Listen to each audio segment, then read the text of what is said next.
Welcome to a special year-end episode, and I'm joined by three guests today. So we thought it'd be a good idea to do like a year-end recap of what went down in the Interop bubble. Let's start with like quick one-line intros. Marko, Hey, start. Chief Intern at Jumper Exchange. Pleasure.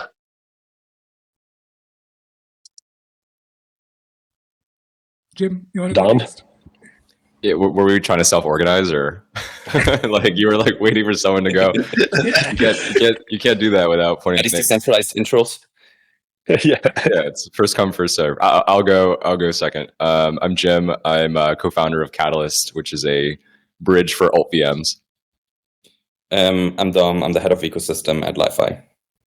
Awesome. So we're gonna run through a bunch of different categories, and every one of us will throw in a nomination for like who we think is the best suited for that category, right? And the rules are simple. Like we're gonna keep it largely interop focused, so it'll be bridges and trends, chain abstraction, but we'll also, of course, like cover the broader ecosystem at large. So let's start with the first category, right? Like who was the biggest winner according to you guys? And let's use the same order. Like Marko, go first. Biggest winner, layer 0, like without the competition. With the OFTs and the amount of adoption they got, like part of that goes into the later, BlackRock Securitize launching through them. I don't know. I just ruthless execution. They're eating up everything around themselves. So I guess praise where praise needed. Yeah, I feel like in terms of like the token standards, they're definitely dominating, and nobody can argue at this point, right? Dude, that was my answer. That's why it's so good to go first. It is. I mean, like, You want me to go second so you can think about a new answer?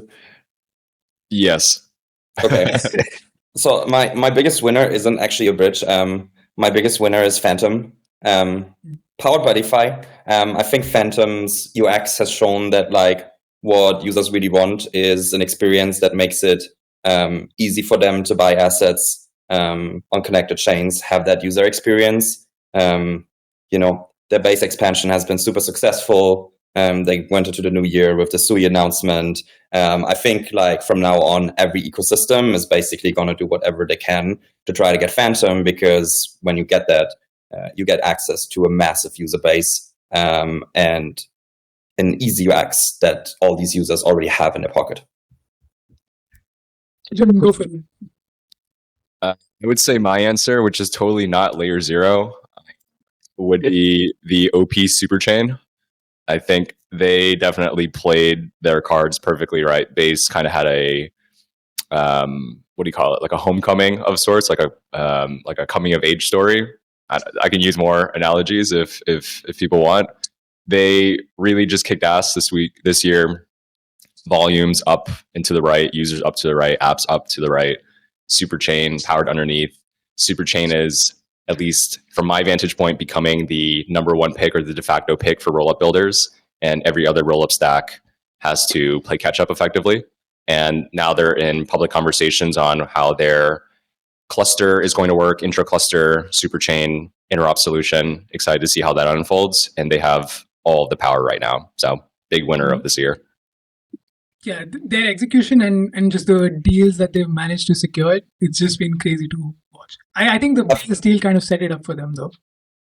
I think one thing that we can kind of like recap here that like all of those have in common is like the real biggest winner is strong brands. I think that's what all these companies have in common. A strong brand with like an understandable unique selling point. I think that's also where in humbleness, obviously Marko not naming his own product, Jumper can come in with this, is like, I think what users really want is a strong, understandable brand. And that's what leads to category winners. Wait, so you didn't wait for like my answer though. Oh, you're also participating in this? I wasn't aware. What do you course, mean? he doesn't host. Like, there's like two smart people on this call, and it's not you and me, Dom. So like, no, so my That's why you pick give is the answers actually first. yeah, exactly. My pick is across for this year. I feel like just the fact that they've managed to unify the ecosystem to adopt a standard in a way with 7683, that says a lot. And with the Uniswap deal, Heart was basically all over DEF CON. So I feel like they had a very strong year.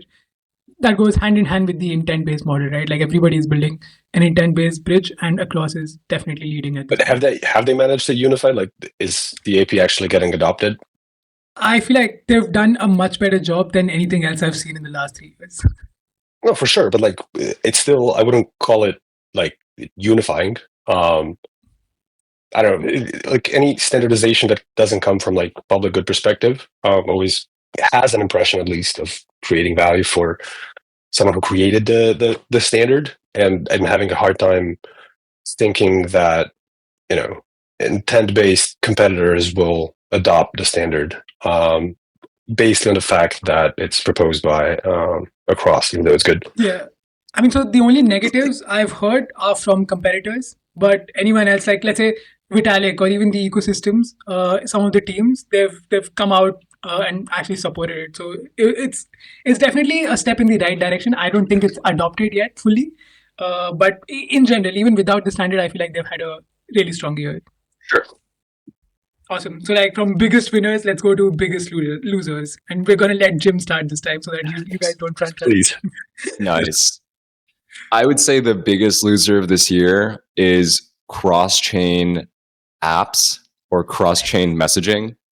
I think, last year and even 2 years ago, there was a lot of excitement around this idea of apps that are natively cross-chain. They can manage multiple deployments in one central area, and every cross-chain messaging provider was fighting to provide service for that, like interchain token service by Axelar, etc. That has not really panned out. We're not really seeing apps that span multiple chains. I think the tribalism has actually gotten a lot stronger in the past year. And I say this as Catalyst being an original cross-chain app. We had half our logic living on 2 different chains, and they communicated via messaging protocols. Yeah, people don't really want that. and I think that's the biggest loser of this year. But like, how can the biggest winner be layer 0 and then the biggest loser also be like cross-chain apps in general? Well, they're winners because of OFT, Okay. right? They realized that messaging was not really that interesting, but mints and burns and token standards were very interesting. Yeah. Dom, go for it. Yeah, I think I can agree with that sentiment. It's kind of like assets over apps in a sense. For me, the biggest loser, and yeah, that's gonna hit Jim's heart about his original stuff that he built is kind of cross-chain AMMs. I think the model of kind of LPing on that side is pretty much dead. As we just discussed, the biggest winners are obviously either mint and burn or intent-based bridges, and the AMM-based model is kind of like getting crushed between those two. I think Stargate is the only one at this point, like doing AMMs properly, and even they're doing it well because of the OFTs. Yeah, it only works because of Hydra, right? Like, so it only works because of the minting and burning. So it's like they're kind of the exception to the rule that proves the rule, I guess. Marko? I think maybe, I don't know, it's not a 2024 thing. Maybe it's going to be 2025 thing, but like started in 2024. I think like alt VMs are the big losers because of chain abstraction. They've basically they want to make another differentiation. At the same time, the industry is pushing towards, okay, let's just ignore everything chains are, abstract everything they are, their whole essence and their whole, points that create tribalism and community around them, and just like remove them in the back end and have this like seamless flow.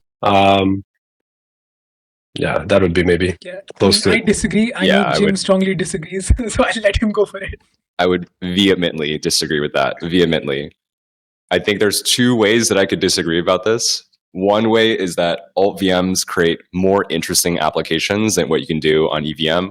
And so that in of itself is not bearish. Alt VMs are going to create new shit. They have fundamentally different ways of constructing applications to create new shit, which is what I'm really excited about. The second thing is that I think chain abstraction is kind of like a misnomer, because it's not that people don't care about chains, at least right now. They care a lot about chains. They care a lot that they're on Solana or if they're on Base, and they have a lot of brand affinity towards them. It's more about balance abstraction, in my opinion. It's that I want to use an app on a chain. I don't give a shit where my other shit is, right? I just want it on this chain, as opposed to, oh, I have all this stuff and I don't really care what chain it's on. It's really not that case, at least what I've observed. So I think chain affinity is going to become even stronger, and alt VMs will be even stronger when they create things that are just different from other places, like movement, for example. Yeah, I mean, if anything, this year alt VMs had a strong year, right? Like we had Aptos, we had Sui, we had Solana, which is technically an alt VM in a way. Move launched at a multi-billion-dollar valuation, so it was a strong year. Do you want to change your opinion? No, it's good to be non-consensus. It's good. No. I don't Fuels want to me. change the opinion.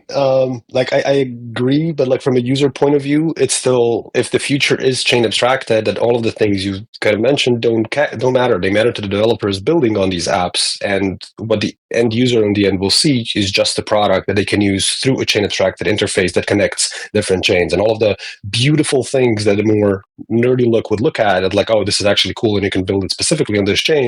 It's still going to be like a segmented piece of users, developers basically knowing that and having the decision based why they built on it. But in the end, user should not care or will not care if the chain abstracted thesis plays out and we actually do manage to like remove everything and just let people use products from any chain, any token, whatever it is. It's like Revolut-like experience, any chain, any product on it. The differences become like less significant for the users. Okay, like my pick for biggest loser is IBC and Cosmos. Like IBC was supposed to be the gold standard for bridges, but nobody cares anymore. Like, Polymer was trying to bring IBC to Ethereum, even they don't care anymore. So I feel like we built great infrastructure, but nobody is using it anymore, so nobody really cares. So yes, biggest loser in my books is IBC. Okay, next one, biggest surprise. So it's like most improved protocol or like any trend that you guys thought was like particularly interesting. Dom, you can go first. I think biggest surprise I put down Chainlink entering the bridging game. I think that's kind of an interesting move. I mean, generally in my head, it aligns with kind of the idea that all message passing protocols are basically just like off-chain oracles, right? That connect some state across multiple chains. So if you think through that, then every oracle provider like Chainlink, or could also see PIF entering this game, is in a very good position to participate in this ecosystem. And with what we just said about asset issuance and how big we think asset issuance is going to be, and Chainlink already working with like a lot of the big players in TradFi, I think that was the biggest surprise. It took them a long time to get any traction. I think like, I had a lot of conversations with them early in the year. There wasn't a lot going on. There was almost no volumes. But recently, specifically in the last quarter of the year, it seems like they're getting a lot of deals done. And the 2025 is going to be an interesting battle between the Link Marines and Layer Zero Maxis. I think we can already see that on Twitter. But 2024 was not the year they launched. I think Chainlink was 23, right? No, I think the bridge really like came to be like this year. Okay, we'll give you that. We'll give you that. But they've done. I did not fact check. I did not fact check that, to be honest. But 400 million cumulative volume, like with all of the deals combined, that seems very. Probably haven't hit even one KPI. I mean, it doesn't matter. It's about who wins the deals to issue assets. And I mean, that's obviously my job. I'm talking to a lot of people and they're winning a lot of deals for like asset expansion of a lot of products and assets that will be interesting. Like the Go stablecoin by Aave, for example, being one of them. Let's move on. Jim, give us your pick for like the biggest surprise of this year. I would say the biggest surprise has been dBridge. I think they rode the Solana wave really well. Now they're doing anywhere from 20 to 30 million in daily volume. I think before that Solana blow up earlier this year in January, they were doing 5. I may be wrong. Alex, let me know if I'm wrong. So I've been very surprised that they've been first movers to this new market and they rode the wave and now they're doing pretty well. And they had TGE. So congrats to them. Yeah, they've had a good year. Marko? For me, it's actually Near. was thinking about this, and also take this with a grain of salt, because like the only long-term successful thing Near did so far was turning Near into a venture fund. But they did a lot of pivots, and I think AI and Intents finally found like something sticky. Like this whole combination of like chain abstraction, Intents, and AI that are trying to push. So I was pretty surprised by that, probably because I was dismissing Near before, because everything was kind of just like, even as a user, I got to Aurora, I never got to Near because like, what the fuck? But yeah, I think that they're popping up more and more, and I think they finally found a pivot that might have some like sticking power. And maybe like the reasoning for me is like it just surprised me the most that they've like came to that. I mean, like compared to your guys' answer, I went very microscopic into the bridging ecosystem. So, like my pick for the most improved protocol was actually Portal Bridge by Wormhole. Like, if you remember Portal from last year, it was practically unusable, right? Like, really bad experience. Took 20 minutes, wrapped assets everywhere. But if you go check it out today, it's like intent-based bridging. You can mint and burn a lot of assets. It's actually pretty fast. So I was really pleasantly surprised when I was trying it out last month. Okay. Fair. I agree. Best new launch, like any new projects that came up this year that you were like, okay, these guys are serious contenders now. Who wants to go first? I can start. I'm the most retarded. Relay for me. Okay. I did not think. My answers. That was also my answer. I might be smarter than I think, though, or you're dumber than I think. That's the. Yeah, I did not think that in 2024 we're going to have a bridge that. There's actually two things that surprised me. First one was actually new bridge launched and started gaining market share and mind share, which was like I was pretty surprised by that at all. And then the second part was like the whole like architecture of the bridge, centralized, fast, whatever. Like I've been thinking about this for a while, and I do honestly think that like the centralization matters to like a small subset of people, and then as the ecosystem grows, the amount of people that matter, like the centralization matters, don't grow with the size of the people in the industry, and so it becomes like less practical to use it in kind of business decision making. But I did not think it's just going to be like, yeah, don't care. Centralized solver, it's fast and cheap. Use it. People love it. No one cares. It's great. Risk kind of move to the solver. Mm-hmm. So I really like I like what they're doing. Like they surprised me. So yeah. pretty good launch. That was not on my bingo card for this year. Yeah. Like, just having another bridge come up and also be dominant in terms of mindshare, volume. And also I feel like they had a really good go-to-market strategy, right? Like straight off the bat, they were like, okay, this is centralized, but this is fast and cheap, which is what you guys care about. So come use us. Right? Okay, I feel like Jim also has the same answer. So maybe we just move to... No, I have a different answer now that I want to say before someone else steals it. I would say One Balance was the most surprising launch for me. We're not doing surprises anymore. Okay, best new launch. It comes from Frontier. Frontier is well regarded in the MEV space. They have wrote a lot about MEV, and they came out with the Cake Stack, which was really helpful. They were building this thing called Alfred, which was like an AI TG bot. And then they came out and they said, oh, we don't only do MEV, we also do Interop now, right? And that was pretty surprising. And I think that was a big recognition that everyone cares about Interop, irrespective if you come from it being an Interop builder, if you're a MEV builder, or if you're a rollup builder or sequencing builder, or what have you. Like the biggest UX issue of 2024 has been interoperability. And so seeing a really big team focus basically 100% of their efforts on interop/chain abstraction was a pretty big win for the whole industry and pretty surprising for me. Yeah, and I feel like that Cake framework suddenly became the go-to framework for chain abstraction. So that's always a good go-to-market strategy. Yeah, it's got a derpy name and people like derp, Dom, what do you have for us? A best launch, I think May and Swift.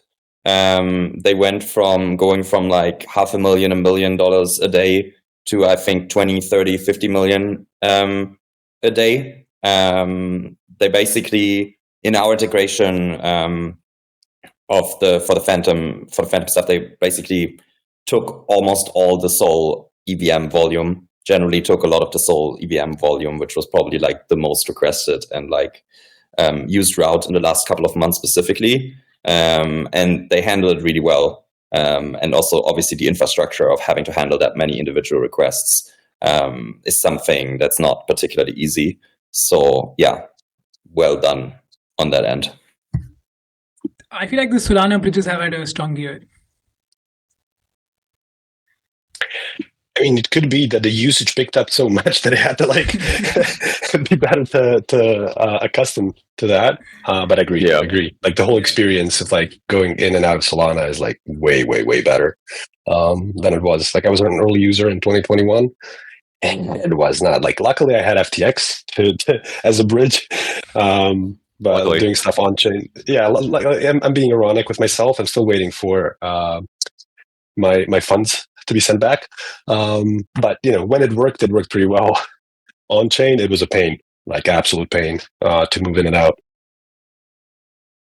Okay, next category, best and worst pivot, right? Like, who did you think switched up their marketing, branding, or even their product, and it actually worked? And then the same for like what did not work this time, Marko? Bro, why keep you calling me first? Okay, Jim, go first. I stole two from you. Wait. Do you have to do best and worst at the same time? I was thinking of doing it, but like do whatever. We're just gonna follow. Okay. I think the best pivot is Everclear. I like Everclear a lot. Yeah. There's not that many like answers. So like if you go first, you kind of have like a big leg up. Everclear makes a lot of sense. I think the way that they articulate it and the way they were data driven about like how netting could solve, I think the number they quoted is 90% of inflows within bridging.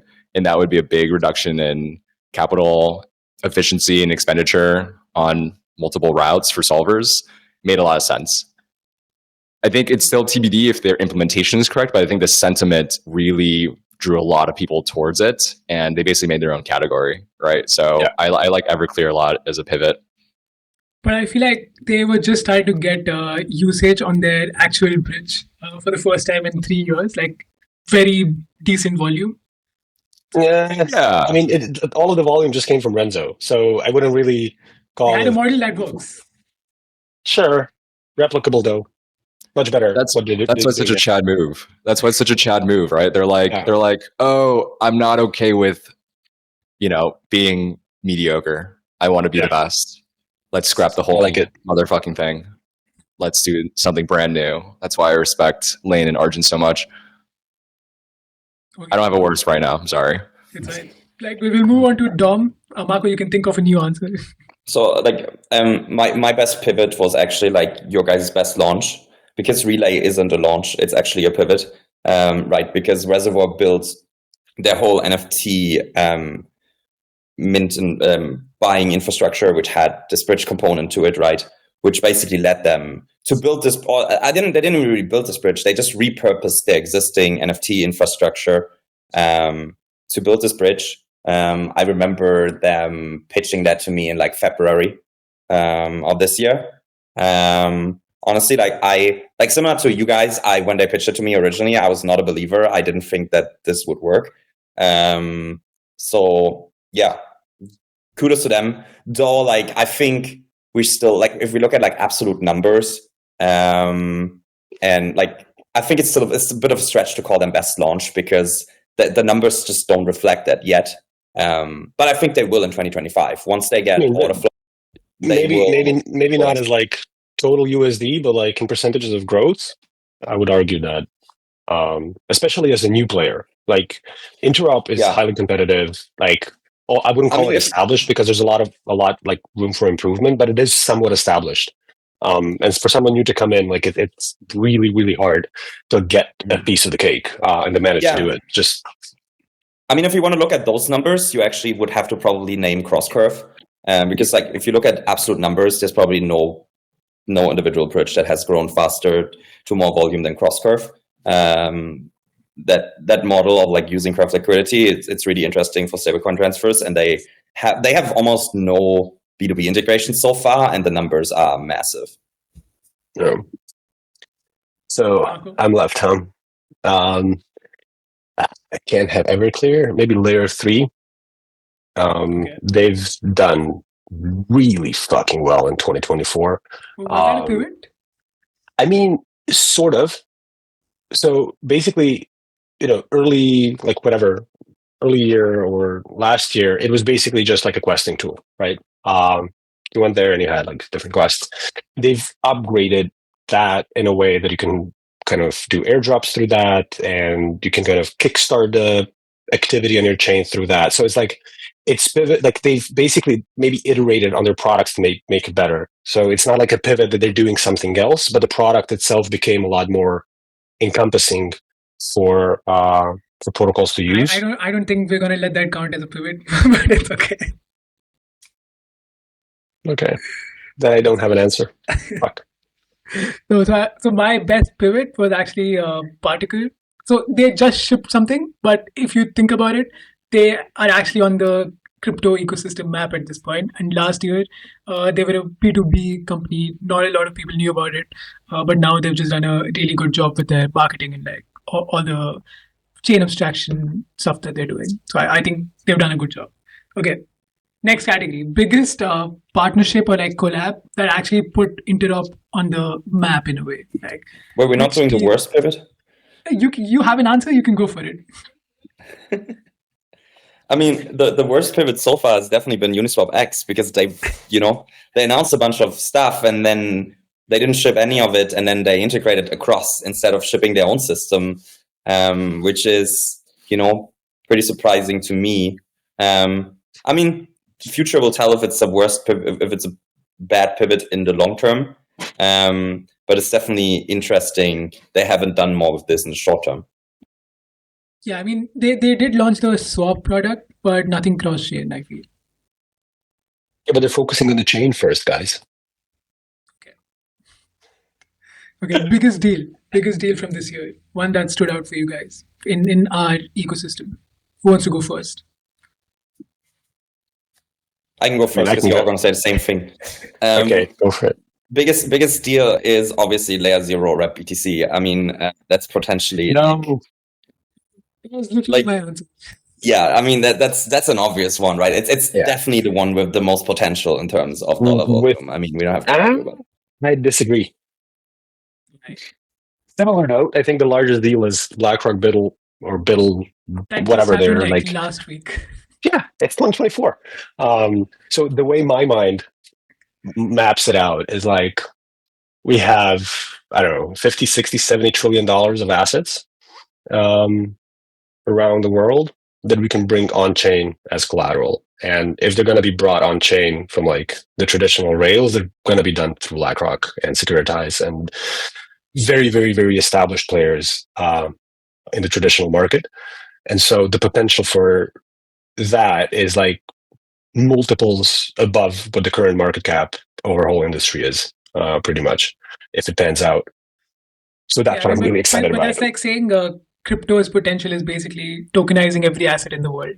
Then we get that's my take. Like, I think that's going to be larger than Bitcoin. But for this year, there was no bigger deal than, or like there was no bigger asset than that. So I actually agree with Dom for sure. Jim, what do you have? I'm not really a BD god, so I didn't pay a ton of attention to BD deals this year. I think like the really mid-curve one that I could say is just across Uniswap. Like that's shook a lot of people and kind of, I think, reset the sentiment for Interop in a completely different way, in the sense where, you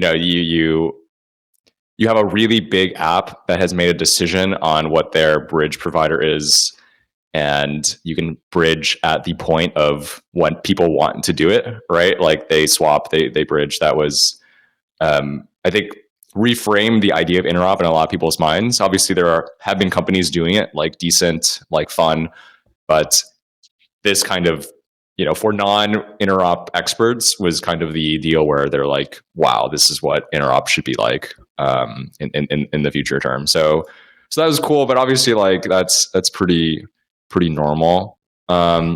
If you count this as a partnership, I do think Stripe acquiring Bridge XYZ is also really big. Not technically interop, although it has to do with like on and off ramping, which is kind of interop-y. So that was big, kind of reset the whole market for payments to the point where Y Combinator and A16Z in their call to, call for startups for next year, they both have them, right? And that plus some like AI vertical agent stuff are the only two overlaps that they had. So they're both very, very bullish on payments. And I think we all are. For sure. I mean, it has bridge in its name, so it belongs in Interop. Simple. Yeah. Marko, what's your biggest deal? I already said the BlackRock one. BlackRock, all the way, baby. Hey, Tokenize every asset in the world, everything, and bring it as collateral. You should have mentioned the Robinhood deal, like LI.FI Robinhood. Yeah, I mean, LI.FI Robinhood obviously is like a massive deal in terms of like branding. I do also think that deal, but that's going to be a 20, like with the shifting legislative environment in the US, I think that's going to be like a 2025 deal. Robinhood has not been in an easy position to promote crypto so far in the US, or neither anybody else. So yeah, I think like once we have that shifting legislative environment in 2025, a lot of these things are going to happen. I think generally all these things that we talk about, like tokenization, interoperability, minting and burning, a lot of that stuff is just going to all converge into the same thing. And so like I think that's all just going to become one vertical, more or less. Okay, so like the next category I had here was best ecosystem play. Or like which ecosystem did the best job, but I feel like all of us are going to say Superchain. Yeah, I'm going to say something else. Okay. I think that's an agreement. Yeah, which one? I would say espresso. Really? Yeah. Isn't that like? But nothing is live right now. They're a mainnet, and they have a couple rollups. They have the Cartesi ecosystem. I think espresso is primed to make a very, very big move next year. This is my take with non-proprietary information, genuinely. But the sense that I get is that Superchain has won as an intra-cluster ecosystem, and now major players are coalescing around espresso as kind of the open coalition play against their closed standard, or not closed standard, but their ecosystem-specific standard. So if you're ZK Stack or Polygon Ag Layer or Arbitrum Orbit, you would want to, the enemy of my enemy is my friend. You would want to play nice with everyone, coalesce around espresso, and have that be the interop standard that is arguably larger than Superchain at that point.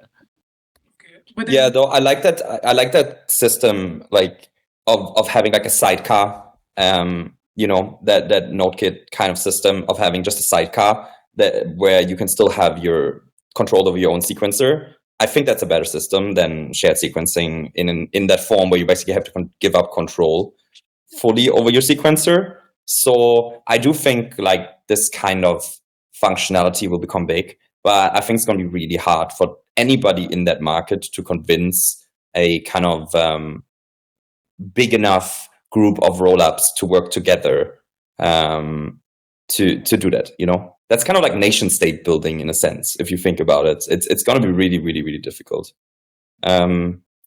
Maybe I can say, like, obviously, I think you guys are right on the Superchain stuff, but my best play was something more specific within Superchain, which is the Superlane collaboration between Velodrome and Hyperlane, which is basically like them front running super tokens and the OP native interop. And it allows Velodrome to expand to basically every OP chain as their like native AMM with token issuance. So they can basically give LPs rewards on these individual rollups. And they've just been out with that for like a month or something right now, and the numbers already look extremely impressive. So I should have bought these Velodrome tokens when I was telling people about this, and obviously I did not. Tom, you have too many stories like that. I think you should start. Yeah, I don't listen to my own advice ever. Damn, I just remembered one under like good pivots. Fucking Fluid. Okay. You reminded me with like the Velodrome because, Fluid from Instadap. I mean, that was not a pivot. It's a new product,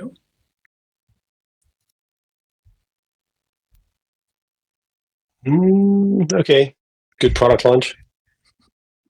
I mean, they I mean, renamed they've been on the market for like 6-7 years. Everything they do, I don't know, to pivot. Like, I mean, they renamed the token into Fluid, so I think it's you could definitely count that as a pivot. I would say. thank you, Dom. Thank you, Dom. Welcome. I got your back, Marco. Okay, nice. Last question to wrap it up, right? Like, what are you guys watching out for in 2025? Like, any new innovation that you feel is nobody's talking about it right now, that you feel would be pretty big next year, or any challenge that you feel like the current crop of interop protocols would face next year? Jim. Can I add to my last answer before I answer this one? Yeah. I like Celestia. I like lazy bridging. I think it's somewhat interesting technically, but I think is it's the most easy to digest standard for interop within an ecosystem where you just like basically use IBC. You have these like interchain accounts, and they're adding like ZK accounts to ensure that you can verify them natively on Celestia. So that's really cool. I would say next year, to go back to your other question, I would say next year, I feel like 2025 will be the year of beefy solvers. I'm going to coin that term right now. Like, we're going to see monster solvers that just do a lot of shit for a lot of chains, more than just, bridging ETH, right? I think we have this like meme where it's like, it's like, oh, I bridge ETH, like a little like small dog, and then you have like a really big dog. It's like, I do whatever, or something like that. I'm still trying to wrap my head around what the right marketing of this is. But the beefier your solver, the crazier stuff you could do, right? Like the faster you could do like swaps or bridging and swaps, the more zaps you could do, the more assets you support, the more chains you support, the more you can. I'm belaboring the point, but I think next year with these different beefy solvers, and I think the year after that is democratized solvers, where something like Kalani or another collaboration system will actually break that apart, right? I think we want to follow the same trajectory as MEV. So I think next year we're going to see beefy solvers before we try to solve that centralization piece. I actually have a complementary thing to say to that. I think the biggest thing that we're going to see in 2025 is beefy provers. Succinct's SP1 improvements are gonna like reshuffle this entire market. I think the Succinct team has been absolutely crushing it all year and like made basically advantages happen that a lot of people didn't think would happen for like another 2 or 3 years.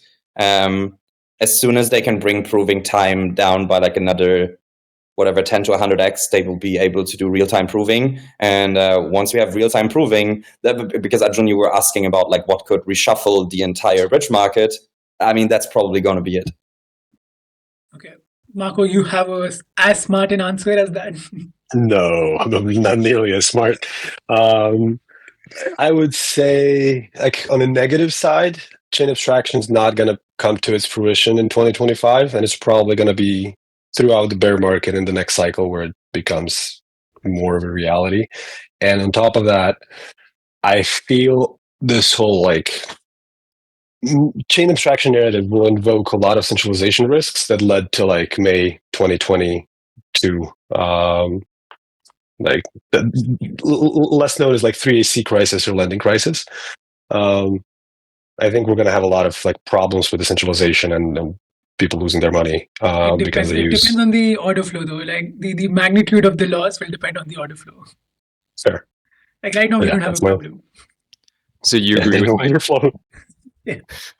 Yeah, no order flow, no problem, guys. There we go. Easy solution to your problem. So you agree with my beefy solver thesis?